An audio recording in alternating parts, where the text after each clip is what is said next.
Hello everyone. So exams are over. अभी इस time सबकी काफ़ी मिक्स फीलिंग होगी। कुछ लोग एक्साइटेड होंगे कि दे आर स्कोरिंग गुड। काफ़ी लोगों के मैसेज आए हैं कि आपके लिए ट्रिक्स वर्क करी and you are scoring over 120 marks. So एक आपको रिलीफ मिला होगा। काफ़ी सारे स्टूडेंट्स होंगे जो बॉर्डर लाइन पे आ रहे हैं, जिनके अराउंड 105 110 मार्क्स अराउंड आ रहे हैं। काफ़ी स्टूडेंट के 109 110 मार्क्स आ रहे हैं। उनको एंजाइटी है कि सर कट ऑफ कितनी जाएगी, क्लियर होगा कि नहीं। वो हम इस वीडियो में डिस्कस करने वाले हैं कि क्या एक्सपेक्टेड कट ऑफ थी, पेपर कैसा गया था। काफी सारे स्टूडेंट्स ऐसे थे जिनके लेस देन 100 आ रहे हैं, उन्हें एंजाइटी हो रही है कि दोबारा से वो साइकिल में फंस गए। प्लीज आपको टेंशन नहीं लेनी, नर्वस नहीं लेनी। जो होता है अच्छे के लिए होता है। आप अभी क्लियर नहीं हो पाए, अपनी मिस्टेक से लर्न करिए, दोबारा होगा। आप टेंशन मत लीजिए। काफी सारे लोग सिली मिस्टेक्स करके आए हैं, जिसके लिए मैंने आपको वीडियो में मना भी किया था। इनकरेक्ट को करेक्ट कर दिया। जैसे OMR में गलत बबल्स फिल हो गए। सो ये कुछ सिली मिस्टेक्स हुई हैं। अब इस बार आपने सिली मिस्टेक्स करी, इस आप नोट डाउन कर लीजिए। नेक्स्ट टाइम अगर आप यूपीएससी का एग्जाम दे रहे हैं या दोबारा से यूपीपीसीएस का एग्जाम देने वाले हैं, सो ये सिली मिस्टेक्स आपको दोबारा नहीं करनी है। Make sure of it. Now coming to the exam. Exam में क्या क्या, मैं मानता हूँ कि एग्जाम जो था वो मॉडरेटली टफ था। इसमें मॉडरेट वाली चीज क्या थी? सी एग्जाम मॉडरेट क्यों था? क्योंकि इसमें काफी सारे क्वेश्चन नॉलेज बेस से इजीली किए जा सकते थे। जैसे national park wild life sanctuary आई थी, दचिंगम कहाँ पर है, जम्मू कश्मीर में। सो वो इजीली डुएबल था, वो कर सकते थे। पॉलिटी के क्वेश्चन ट्विस्टेड आए थे थोड़े से, बट वो डुएबल थे। जैसे राज्यसभा में कितने मेंबर चाहिए, 1/3 of the total present and voting होता है, total members of the house नहीं होता। सो वहां नॉलेज चेक की गई। सो नॉलेज से हम कुछ क्वेश्चंस कर सकते थे। It was doable. देन दूसरी चीज, काफी सारे क्वेश्चन कॉमन सेंस वाले थे। अगर आप उन्हें कॉमन सेंस लगाते सो आप कॉमन सेंस से कर पाते थे। जैसे साइंस का था कि जो सिल्वर होती है ब्लैक पड़ जाती है, हम सबने पढ़ा है। बेसिक क्वेश्चन तो हम कॉमन सेंस लगा के कर सकते हैं। ऐसे काफी क्वेश्चन थे। देन काफी क्वेश्चंस हमने जो ट्रिक सीखी थी, ट्रिक से काफी काफी क्वेश्चंस हो सकते थे। सी ब्लाइंडली ट्रिक्स नहीं लगानी होती, कॉमन सेंस से आप ट्रिक्स लगाते तो काफी क्वेश्चंस में वो लग रही थी। फॉर एग्जांपल हमने इंटरचेंज वाली ट्रिक सीखी थी। सो उसमें एक क्वेश्चन था, अलॉय का मेल्टिंग पॉइंट हायर होता है। सो हायर वाला वो इंटरचेंज कर दिया। क्वेश्चन था एसिड्स और बेसिस पे, वो दोनों सेंटेंसेस इंटरचेंज कर दिए। सो इंटरचेंज वाली ट्रिक्स वर्क करती। देन नो वाला क्वेश्चन था कि यूथ अवार्ड है, उसमें नो डोगरी लैंग्वेज है। सो वो नो की वजह से मैंने आपको बताया था सही होता है, और वो सही था। ऐसी 80% वाले 80% क्वेश्चंस में ईयर जो दिए थे, जैसे ग्लोबल एनवायरमेंट फैसिलिटी 1991 होता है, करेक्ट। ऐसे ऑलमोस्ट 80-90% क्वेश्चन थे जहां ईयर करेक्ट है। ईयर बस कहाँ गलत होते हैं, जहां पीएम मोदी की स्कीम होती है या पीवाईक्यू से क्वेश्चन रिपीट होता है, सिर्फ वहां गलत होते हैं। ये मैंने आपको क्लास में समझाया था, क्योंकि यूपीपीसीएस को इजी क्वेश्चन मानता है, वो आपका नॉलेज टेस्ट करने के लिए इधर गेम खेलता है, इधर गलत दे सकता है। सो वो ट्रिक वर्क कर रही थी। ऐसी काफी सारी इंटरचेंज, नो वाली, डेट्स वाली, प्लेसेस वाली भी ऐसे क्वेश्चन थे जहां पर वर्क कर रही थी। प्लेसेस काफी रॉन्ग थी।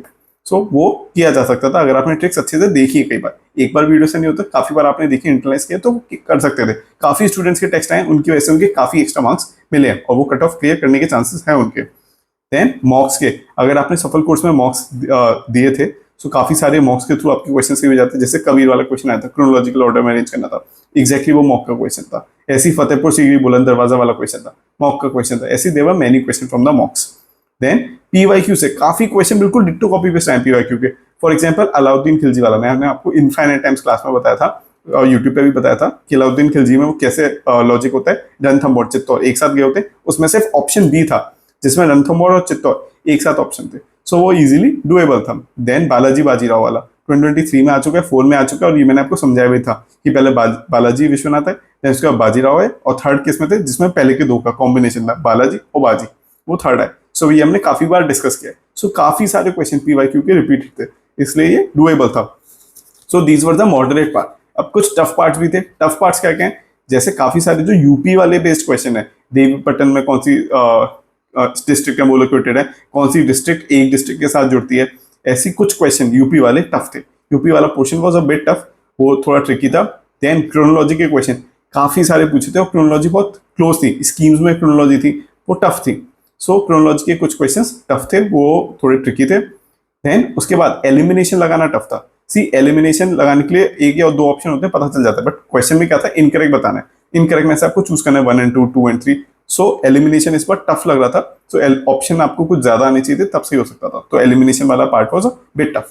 देन एक इशू क्या है, ये पेपर थोड़ा सा लेंदी था। अभी तक हम यूज टू नहीं है, अभी तक डायरेक्ट क्वेश्चन ज्यादा आते थे, पर धीरे धीरे यूपीपीसीएस यूपीएससी की तरफ पेपर बनाने लगा है, और वो डायरेक्ट क्वेश्चन उनको हटाते जा रहे हैं। सो डायरेक्ट क्वेश्चन काफी कम थे, इस वजह से पेपर लेंदी था। काफी स्टूडेंट्स का छूटा भी है, इस वजह से उन्हें थोड़ा टफ लगा था, ट्रिकी लगा ये पेपर। पेपर इजी लगा बट लेंदी था, तो इसलिए कुछ क्वेश्चन छूटे हैं। सो ये टफ बनाता है पेपर को। So paper was moderately tough.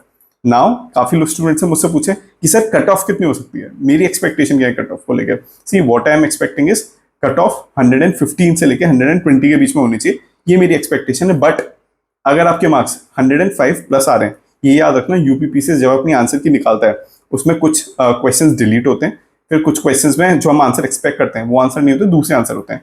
सो काफी बार मैंने ऐसा देखा है कि हम जो आंसर एक्सपेक्ट करते हैं, हम अपने मार्क्स एक्सपेक्ट कर रहे हैं 105 106, सो वो कुछ 8 9 10 मार्क्स इंक्रीज हो जाते हैं। सो अगर आपके 105 प्लस मार्क्स हैं, आप 2 दिन का ब्रेक लीजिए, देन उसके बाद अपनी प्रिपरेशन मेंस की स्टार्ट कर देना। सी मेंस की even if you don't clear the exam, so mains तो देना ही है ना, इस साल नहीं देना अगले साल देना है, और टाइम बहुत जल्दी पता खत्म हो जाता है, हमें पता भी नहीं चलता। सो प्लीज आपको अभी से स्टार्ट कर देना चाहिए। अगर आप क्लियर कर रहे हैं तो भी, नहीं क्लियर कर रहे तो भी 2-3 दिन का ब्रेक लीजिए, फिर आप स्टार्ट कीजिए। जो क्लियर कर रहे हैं वो भी और नहीं कर रहे वो भी, एग्जाम तो देना ही है ना। So that is very important. I hope आपको ये समझ आया होगा। 115 से 120 की एक्सपेक्टेशन है, अगर आपके 105 प्लस आ रहे हैं, so you should start preparing. Time waste नहीं करना है, टाइम बहुत जल्दी निकल जाता है, बाद में सिर्फ रिग्रेट रह जाता है। काफी स्टूडेंट्स ने मेरे से हेल्प मांगी है, सर प्लीज मेंस में भी हेल्प कर लीजिए। सो यस, यूट्यूब में कुछ मेंस रिलेटेड वीडियोस वगैरह डालूंगा, और कुछ I am planning something good for the mains, वो हम देखेंगे। सो पर आप अपना साइमल्टेनियसली प्रिपेयर करते रहिएगा। सिलेबस और पीवाईक्यूज सबसे ज्यादा इंपॉर्टेंट है। अगर आपकी ये दोनों चीज सॉर्टेड है, सो पेपर इजिली डूएबल है। ठीक है, आई होप आपको समझ आया होगा। अगर आपके कुछ भी डाउट्स हैं, कुछ भी हेल्प चाहिए, कुछ भी सपोर्ट चाहिए, आप मुझे व्हाट्सएप पे टेक्स्ट कर सकते हैं या मुझे मेल भी कर सकते हैं।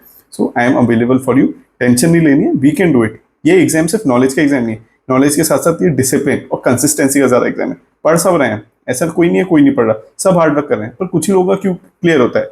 इसलिए नहीं कि वो ज्यादा टैलेंटेड है आपसे या उनमें ज्यादा नॉलेज है, नहीं, ऐसा नहीं है। उनका इसलिए क्लियर होता है कि वो ज्यादा डिसिप्लिन है, ज्यादा कंसिस्टेंट है, वो मेहनत ज्यादा करते हैं। इसलिए नहीं कि उनमें टैलेंट या नॉलेज ज्यादा है, उनमें मेहनत ज्यादा है, कंसिस्टेंसी ज्यादा है, स्मार्ट वर्क करते हैं। सब लोग पढ़ रहे हैं, बस पढ़ते जा रहे हैं, बुक्स पेज पलटते जा रहे हैं, बट स्मार्ट वर्क की जरूरत है।